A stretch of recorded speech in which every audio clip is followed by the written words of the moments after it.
السلام عليكم ورحمة الله وبركاته. وحيد الغلايين شرار نيثما إلا نزل العجب ماشي شرا سقسينا دخلنا ويثمثنا ما إلا يجوز هذه شرك وكنا ديال تسلغيت العيد ذي ثمثنا غيلان مقبل تاغن زلوني ما نسن ثورا سقسينا غد وحيد الغلايين ما إلا يجوز يون هذه شرك وكن يعني هكذا السخفيف شوية في مانيس.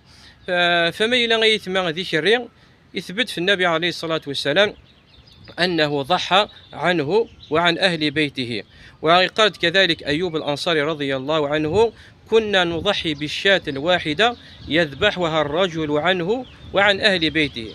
أما ميل داع جميع البقر سواء كان ذكرا أو أنثى ويجوزي ونذي الشرك على قول جمهور العلماء يجوزي ونذي الشرك زيس سواء عند الفاميليا نغذي برانيا الدريه الحمى نغاكن بغون اللان يجوزي ونذي الشرك زيس ديال أعجمي الماكسيموم 7 يعني يجوز الشرك 3 4 5 6 أميد 7.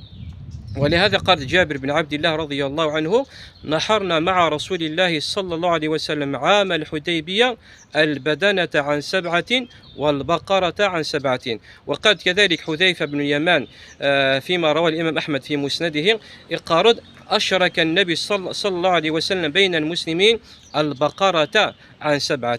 ففي حالها في هذه الحالة غيثما قول جمهور العلماء يعني يجوز هذه الشرك البدنة الغم كسبعة أعجمي كسبعة ويل قول جمهور العلماء. وفي هذا القول فيه فسحة خاصة قلغلي ثم شرار نزر هذا العجم ماشي ذكرى وين القول يعني غيلان أيسر للناس أيسر لهم فيه توسعة لهم. فوني بغى هذه الشركة ثم أتيا دويكيين إلى الشروط نصن وغادي يسر بالعالمين كونوا نيز مرارا أثاكم عند ربي غيثما. وبارك الله فيكم. السلام عليكم ورحمة الله وبركاته.